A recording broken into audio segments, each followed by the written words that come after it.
Podcast. Bienvenue pour une soirée apéro RH à Lille. Donc nous sommes au café Le Bocal et la soirée vient de se terminer. Donc nous avons présenté le capital immatériel et nous avons terminé par une question qui était de lister les inconvénients et les avantages d'un réseau social en entreprise, en interne. Nous avons divisé 3 groupes où chacun a interagi et en fin de soirée je viens près de vous. Je vais vous laisser vous présenter d'abord, dire qui vous êtes et ce que vous faites comme métier. François Gueuse, je suis président du réseau Référence RH, qui regroupe les principales universités et écoles de commerce françaises ayant des programmes en ressources humaines de 3e cycle. Alors ma première question, c'est est-ce que c'est la première soirée à laquelle vous participez ? Oh, je commence à faire partie des anciens de... Partie des murs. Voilà, je fais un peu partie des murs des apéros RH, puisque ça fait maintenant 2 ans que je viens de manière régulière participer en voisin à ces réunions fort sympathiques au demeurant. Alors cette soirée, vous la concluriez comment ? Est-ce que vous avez des commentaires à faire sur ce qui n'aurait pas été dit ? Ou est-ce que vous auriez un jugement à faire sur les échanges qui ont lieu ? Alors, la vraie difficulté avec un sujet qui concerne le capital immatériel et puis qui après essaye de remettre une couche sur les réseaux sociaux d'entreprise, c'est déjà de bien se mettre d'accord sur ce que l'on met derrière chacun des mots. Parce que qu'est-ce que le capital immatériel ? Il y a eu une petite présentation fort bien faite d'ailleurs de ce concept, de ces approches.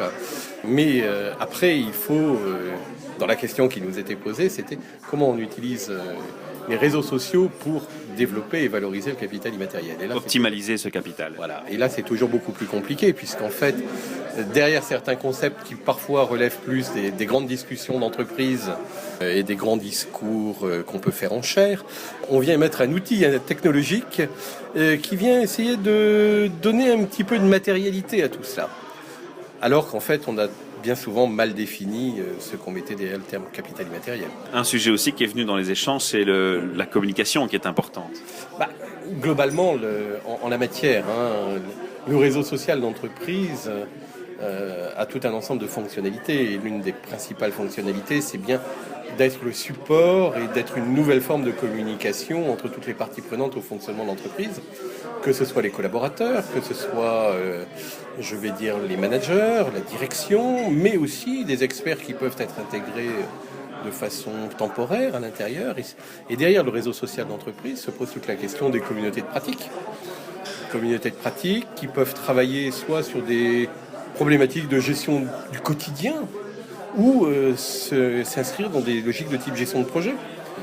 Donc quand on commence à parler de gestion de projet, on va après retourner vers des logiques où on pourrait s'interroger sur les organisations agiles, sur la collaboration, le knowledge management au niveau de l'entreprise, le personnel knowledge management, qui est une nouvelle approche qui relève développement personnel aussi. Développement personnel peut-être un petit peu moins, mais moi je reste de toute façon extrêmement interrogatif sur ces outils, pour la simple et bonne raison que je considère bien souvent que le réseau social d'entreprise, c'est une espèce de béquille où l'on décide à un moment de mettre en place du collaboratif dans les modes de fonctionnement, alors qu'en fait on a laissé se désagréger par tout un ensemble de modifications d'organisation, de restructuration. Au cours de ces dernières années, on a laissé se déliter complètement la notion du collectif de travail. Alors collectif qui parfois est un petit peu connoté syndicalement parlant, mais qui sont extrêmement importants. D'accord. Merci pour ce témoignage. On va clôturer ici cette petite interview, ce micro-podcast. Et on espère que nos amis belges auront envie de vous rejoindre plus fréquemment, comme moi je l'ai fait ce soir, en écoutant ces témoignages. Merci. Merci. Passez une bonne soirée.